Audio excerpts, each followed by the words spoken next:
আজকের এই ব্যাখ্যামূলক বিশ্লেষণে এমন একজন ব্যক্তিত্বকে নিয়ে আলোচনা করা হবে যার জীবন একই সাথে অত্যন্ত কৌতূহলোদ্দীপক এবং রহস্যে ঘেরা। আজ আমরা হযরত খিজির আলাইহিসসালামের রহস্য উন্মোচন করতে যাচ্ছি। নির্ভরযোগ্য উৎস থেকে পাওয়া তথ্যের ভিত্তিতে তার জীবনের গভীর তাৎপর্যগুলো বোঝার চেষ্টা করা হবে এই আয়োজনে। এই আলোচনাটি আমাদের শেখাবে কিভাবে দৃশ্যমান জগতের বাইরের সত্যকে অনুধাবন করা যায়।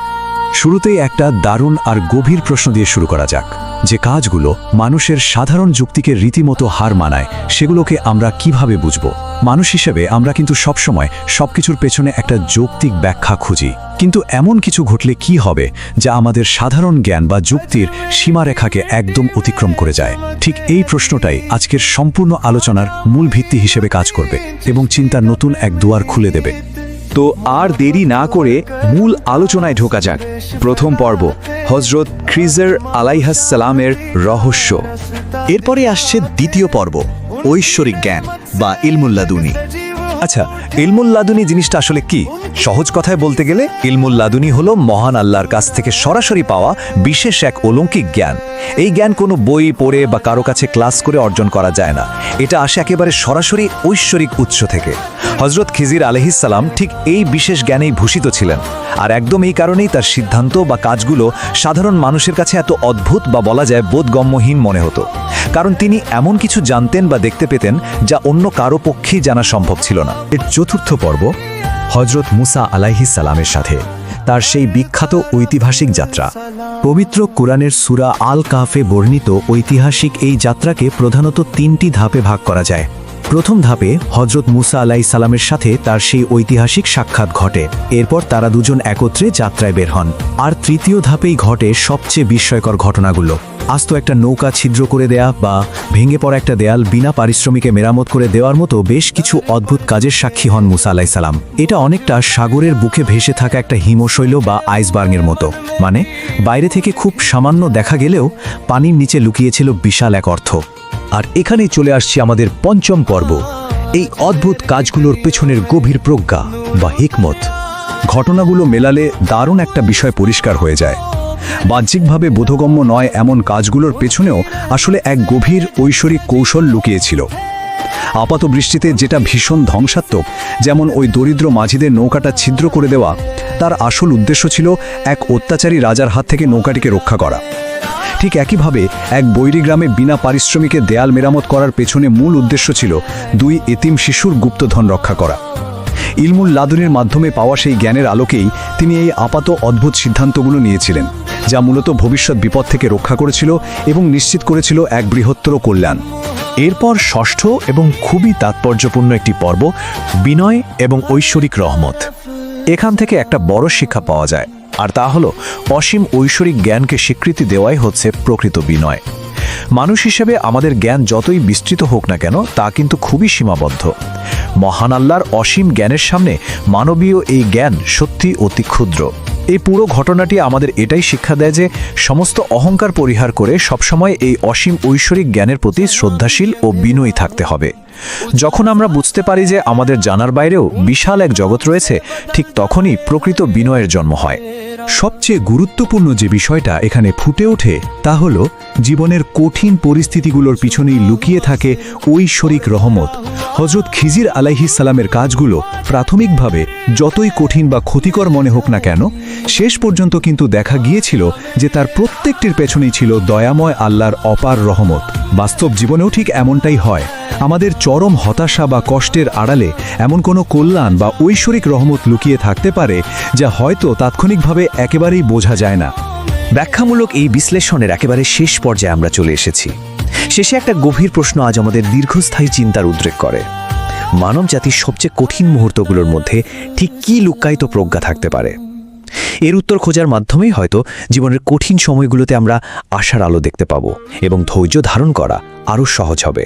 চারপাশের জগৎকে নতুনভাবে উপলব্ধি করার এই যাত্রা এভাবেই অব্যাহত থাকুক। পবিত্র কোরআনের অত্যন্ত চমৎকার এবং গভীরভাবে চিন্তায় ফেলে দেওয়ার মতো একটি আখ্যান নিয়ে আমাদের আজকের এই বিশ্লেষণ।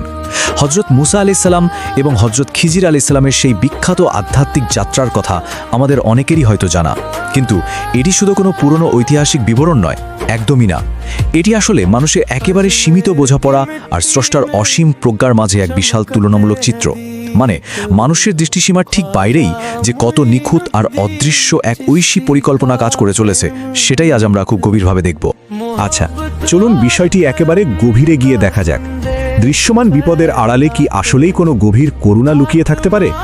যখনই চোখের সামনে কোনো ক্ষতি বা বিপদ হতে দেখি, আমাদের মন তো স্বাভাবিকভাবেই সেটাকে খুব নেতিবাচক হিসেবেই ধরে নেয়, তাই না? কিন্তু এই টেক্সটের মূল যে দার্শনিক দিক, সেটা আমাদের নতুন করে ভাবতে বাধ্য করে। বাহ্যিকভাবে চরম ধ্বংসাত্মক মনে হলেও বৃহত্তর প্রেক্ষাপটে আসলে এই ঘটনাগুলোর পেছনে সম্পূর্ণ ভিন্ন কোনো উদ্দেশ্য থাকে কিনা। বিশেষ জ্ঞানের সন্ধানে চলুন দেখি কিভাবে মহাবিশ্বের বোঝাপড়ার বিভিন্ন স্তর এখানে কাজ করছে। আর এই বিষয়টি চমৎকারভাবে ফুটিয়ে তোলে আমাদের সাধারণ জাগতিক জ্ঞান আর বিশেষ ঐশিক জ্ঞানের মধ্যকার বিশাল পার্থক্যটাকে। একদিকে ধরুন আমাদের এই চেনা জাগতিক জ্ঞান, যা কিনা পুরোপুরি বাহ্যিক প্রমাণ, যুক্তি বা দৃশ্যমান তথ্যের ওপর নির্ভরশীল, মানে খুবই লিমিটেড একটা ব্যাপার। অন্যদিকে রয়েছে এমন এক বিশেষ জ্ঞান যা অদৃশ্য সত্য আর প্রজ্ঞায় ভরপুর। সূত্র মতে আল্লাহ এই বিশেষ জ্ঞান কেবল তার অত্যন্ত প্রিয় আর মনোনীত বান্দাদেরকেই দান করেন। আসলে এই দুই ধরনের জ্ঞানের সংঘাতটাই হলো এই পুরো আখ্যানের মূল চমক। জাগতিক জ্ঞান যেখানে শুধু ওপর ওপর দেখছে, ঐশিক জ্ঞান সেখানে একদম গভীরে গিয়ে আসল সত্যটা দেখতে পায়। ধৈর্যের 3টি পরীক্ষা। চলুন পরের অংশে যাই এবং দেখি কিভাবে এই আধ্যাত্মিক যাত্রায় জাগতিক জ্ঞানের সীমানাগুলো একে একে পরীক্ষার সম্মুখীন হয়। এই যাত্রায় পরপর একেবারে হতবাক করে দেওয়ার মতো 3টি ঘটনা ঘটে। প্রথম ধাপে একটি আস্ত নৌকাকে ইচ্ছা করেই ফুটো করে দেওয়া হয়। এরপর দ্বিতীয় ধাপে অত্যন্ত আকস্মিকভাবে একটি বালকের মৃত্যু ঘটে। আর শেষে কোনো পারিশ্রমিক ছাড়াই একটা প্রায় ভেঙে পড়া দেওয়াল মেরামত করা হয়। বাহ্যিক দিক থেকে দেখলে ঘটনাগুলো রীতিমতো অযৌক্তিক মনে হতে পারে, কিন্তু ব্যাপারটাকে একটা আইসবার্গ বা হিমশৈলের মতো করে ভাবলে কেমন হয়? সাগরের বুকে ভেসে থাকা আইসবার্গের ছোট্ট চূড়াটা হলো এই দৃশ্যমান ক্ষতিগুলো, আর পানির নিচে লুকিয়ে থাকার সেই বিশাল অংশটা, সেটাই হলো সেই অদৃশ্য বাস্তবতা যা আপাতত জাগতিক চোখের একদম আড়ালে রয়ে গেছে। লুক্কায়িত করুণার উন্মোচন। এবার আমরা আপাতদৃষ্টিতে ধ্বংসাত্মক মনে হওয়া এই ঘটনাগুলোর পেছনের আসল ঐশী উদ্দেশ্যটা বোঝার চেষ্টা করব। এখন এই স্লাইডের সবচেয়ে কৌতূহলোদ্দীপক বিষয়টা হলো কিভাবে দৃশ্যমান ক্ষতিগুলোর সাথে পেছনের আসল ঐশিক করুণাটা মিলে যায়। কলাম কতে ওই ক্ষতিগুলো খেয়াল করুন। ছিদ্র করা নৌকা, বালকের মৃত্যু আর দেয়াল মেরামত। জাগতিক চোখে এগুলো স্রেফ পাগলামি বা অর্থহীন ক্ষতি, কিন্তু কলাম খয়ের দিকে তাকালে পুরো চিত্রটাই পাল্টে যায়। এই প্রতিটি দৃশ্যমান ক্ষতির আড়ালে আসলে একটা অবিশ্বাস্য রকম নিখুঁত আর দূরদর্শী পরিকল্পনা কাজ করছিল। যাকে আমরা এতক্ষণ স্রেফ বিপদ বা ক্ষতি ভাবছিলাম, সেটাই আসলে বৃহত্তর কোনো কল্যাণ বা সুরক্ষার একটা মাস্টার প্ল্যান। আক্ষরিক অর্থেই এটা বিশাল এক ঐশিক করুণা। মানুষের সীমাবদ্ধতা বনাম অসীম ক্ষমতা, এই অংশ থেকে বৃহত্তর মানবজাতির জন্য শিক্ষণীয় বিষয়গুলো আসলে কি, সেটাই এবার আমরা একটু মিলিয়ে দেখব। সুতরাং এখানকার সবচেয়ে গুরুত্বপূর্ণ বিষয়টি হলো ধৈর্য আর অটল বিশ্বাসের এই মূল কনসেপ্টটা বোঝা। টেক্সট অনুযায়ী ধৈর্য মানে কিন্তু এই নয় যে শুধু হাত গুটিয়ে বসে থেকে সময়ের অপেক্ষা করা, বরং জীবনের সবচেয়ে কঠিন আর অব্যাখ্যা পরিস্থিতিগুলোর মাঝেও স্রষ্টার প্রজ্ঞা আর তার নেওয়ার সিদ্ধান্তের ওপর শতভাগ আস্থা রাখাটাই হলো আসল ব্যাপার। যখন আমরা বুঝতে পারি যে আমাদের এই সীমিত দৃষ্টিসীমার বাইরেও অসীম প্রজ্ঞাময় কোনো একটা কাজ চলছে, তখন জীবনের বড় বড় ধাক্কাগুলো আর কাউকে সেভাবে ভেঙে ফেলতে পারে না। মূল সোর্স মেটেরিয়ালের একদম সারসংক্ষেপ যদি করি, তাহলে বিষয়টা দাঁড়াচ্ছে মানবজাতির সীমিত জ্ঞান আর আল্লাহর অসীম ক্ষমতার মধ্যকার একটা চিরন্তন সম্পর্ক। মানুষ স্বভাবতই খুব লিমিটেড, মানে বর্তমানের উপরের খোলসটা ছাড়া আর বেশি কিছু দেখা মানুষের পক্ষে সম্ভব নয়। ঠিক এর বিপরীতেই রয়েছে স্রষ্টার অসীম প্রজ্ঞা, যা অতীত, বর্তমান, ভবিষ্যৎ সবকিছুকে একসাথে ধারণ করে। মানুষের চোখ কি দেখছে আর স্রষ্টার প্রজ্ঞা কিভাবে কাজ করছে, এই দুইয়ের দারুণ একটা কন্ট্রাস্টই হলো পুরো আলোচনার মূল কেন্দ্রবিন্দু। সবশেষে একটা গভীর প্রশ্ন দিয়ে আমাদের এই বিশ্লেষণটি শেষ করতে চাই। একটু ভেবে দেখলে কেমন হয়, যখন জানা থাকে যে প্রতিটি আপাত বিপদের আড়ালেও একটা লুক্কায়িত করুণা থাকতে পারে, তখন এই সচেতনতাটা জীবনের একদম অব্যাখ্য প্রতিকূলতাগুলোর মুখোমুখি হওয়ার সময় আমাদের সামগ্রিক দৃষ্টিভঙ্গিকে ঠিক কতটা বদলে দিতে পারে। মানুষের দৃষ্টিসীমার বাইরেও যে একটা বিশাল সত্য রয়েছে, এই ভাবনাটা নিশ্চিতভাবে সবাইকে নতুন করে ভাবতে বাধ্য করবে। ইতিহাস আর আধ্যাত্মিকতার সংমিশ্রণে তৈরি হওয়া কিছু ঘটনা যুগ যুগ ধরে মানুষের মনোযোগ কেড়েছে। আজ আমরা আমাদের এই বিশেষ আলোচনায় একটি নির্দিষ্ট ঐতিহাসিক উৎসের উপর ভিত্তি করে এমন একটি বর্ণনার একেবারে নিরপেক্ষ বিশ্লেষণ করব। এটি এমন এক সময়ের গল্প যখন বিশ্বাস, ক্ষমতা এবং অলৌকিকতার মধ্যে এক অভূতপূর্ব দ্বন্দ্ব তৈরি হয়েছিল। চলুন সরাসরি মূল বিষয়ে প্রবেশ করা যাক। জাগতিক জাদু যখন ঐশ্বরিক শক্তিকে চ্যালেঞ্জ করে তখন ঠিক কি ঘটে? এই একটি প্রশ্নই আমাদের আজকের আলোচনার মূল ভিত্তি। আমাদের কাছে থাকা ঐতিহাসিক উৎসটি মূলত এক নাটকীয় সংঘাতের চিত্র তুলে ধরে, যার একদিকে রয়েছেন একজন ক্ষমতাবান রাজা আর তার জাদুকর, আর ঠিক অন্যদিকে রয়েছেন একজন সুফি সাধক। চলুন দেখা যাক উৎসটি আমাদের এই বিষয়ে কি বলছে। প্রথমেই আসা যাক আজমেরি সংঘাতের বিষয়। ঘটনার সূত্রপাতটা কিন্তু বেশ নাটকীয়। যদি সময়কালটা একটু খেয়াল করি, উৎস অনুযায়ী প্রথম ধাপে সুফি সাধক খাজা মঈনুদ্দিন চিশতি আজমেরে এসে ইসলাম প্রচার শুরু করেন, কিন্তু এরপরই আসে দ্বিতীয় পর্যায়।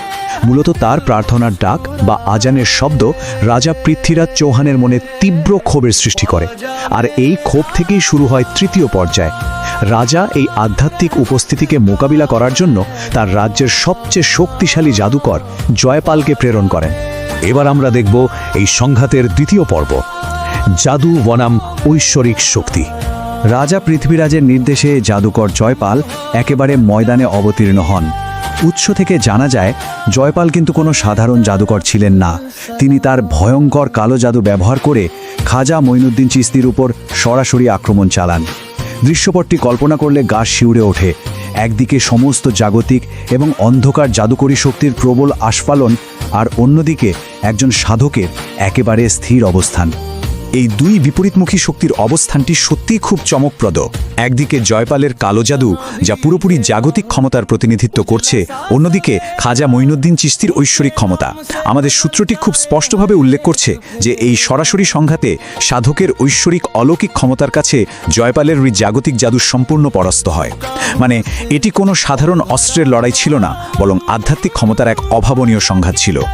আর এই দ্বন্দ্বের পরিণতি সেটা ছিল আরও বেশি তাৎপর্যপূর্ণ। জাদুকর জয়পাল যে কেবল পরাজিতই হন তা নয়, বরং এই পরাজয় তার বিশ্বাসে এক বিশাল পরিবর্তন নিয়ে আসে। ঐশ্বরিক ক্ষমতার কাছে নিজের জাদুর এই চরম অসহায়ত্ব দেখে তিনি গভীরভাবে প্রভাবিত হন। আর হ্যাঁ, শেষ পর্যন্ত তিনি নিজেই নিজের পুরনো পথ ত্যাগ করে ইসলাম ধর্ম গ্রহণ করেন। এরপর চলে আসি তৃতীয় পর্বে, পাথরের মূর্তির সাক্ষ্যদান, যা ছিল সম্পূর্ণ নতুন এক পরীক্ষা। জাদুকরের পরাজয়ের পর রাজা পৃথ্বীরাজ এবার ভিন্ন একটি পথ বেছে নেন। প্রথম ধাপে তিনি একজন বিখ্যাত পুরোহিতের মাধ্যমে এক চূড়ান্ত পরীক্ষার আয়োজন করেন। উদ্দেশ্য ছিল সাধককে জনসম্মুখে তার আধ্যাত্মিক ক্ষমতা প্রমাণ করার জন্য একরকম চ্যালেঞ্জ ছুঁড়ে দেওয়া। দ্বিতীয় ধাপে খাজা মঈনুদ্দিন চিশতিও কিন্তু পিছিয়ে যাননি। তিনি চ্যালেঞ্জটি গ্রহণ করেন এবং এই পরীক্ষার জন্য তার নিজস্ব কিছু নির্দেশ প্রদান করেন। এরপরই আসে এই ঐতিহাসিক বর্ণনার সবচেয়ে ক্লাইম্যাক্স বা নাটকীয় মুহূর্ত। সাধকের নির্দেশে এমন একটি ঘটনা ঘটে যা ছিল উপস্থিত সকলের চিন্তার একেবারে বাইরে। আমাদের উৎস ঠিক এই ভাষাতেই বর্ণনা করছে। একটি প্রাণহীন পাথরের মূর্তি আল্লাহর একত্ববাদের সাক্ষ্য দিয়েছিল। একটু ভাবলেই অবাক হতে হয়, প্রকৃতির সাধারণ নিয়মের সম্পূর্ণ বাইরে গিয়ে ঘটা এই অলৌকিক দাবিটিই কিন্তু এই কাহিনীর মূল কেন্দ্রবিন্দু। শেষ পর্বে আমরা আলোচনা করব সত্যের পথ এবং এই অলৌকিকতার চূড়ান্ত প্রভাব নিয়ে। এই ঘটনার সুদূর প্রসারী প্রভাব ছিল একেবারে চোখে পড়ার মতো। উৎস থেকে সরাসরি উল্লেখ করা হয়েছে যে উপস্থিত দর্শকরা এই অভাবনীয় অলৌকিক ঘটনা দেখে পুরোপুরি মন্ত্রমুগ্ধ হয়ে পড়েছিলেন। একটি প্রাণহীন পাথরের এই সাক্ষ্যদান তাদের চিন্তা জগতে প্রবল আলোড়ন সৃষ্টি করে, যার ফলে অনেকেই তথাকথিত সত্যের পথে অনুপ্রাণিত হন এবং ফলশ্রুতিতে বিপুল সংখ্যক মানুষ ইসলাম ধর্ম গ্রহণ করেন। এই বিশ্লেষণ শেষে একটি প্রশ্ন কিন্তু অত্যন্ত প্রাসঙ্গিকভাবেই উঠে আসে। কিভাবে এ ধরনের অলৌকিক ঘটনার গল্পগুলো ইতিহাসের পাতায় জনবিশ্বাসকে এতটা গভীরভাবে প্রভাবিত করতে পারে? কিভাবে তা একটি নির্দিষ্ট অঞ্চলের পুরো সাংস্কৃতিক ও ধর্মীয় দৃশ্যপটকে চিরকালের জন্য বদলে দেয়? ইতিহাস যে কেবল রাজা বা সাম্রাজ্যের উত্থান পতনের গল্প নয়, এটি যে মানুষের বিশ্বাস আর আধ্যাত্মিক রূপান্তরেরও গল্প, সেই বিষয়টি নিয়ে গভীরভাবে ভাবার একটা দারুণ সুযোগ থেকেই যায়। এই চিন্তার খোরাক রেখেই আজকের এই আলোচনা এখানেই শেষ করছি।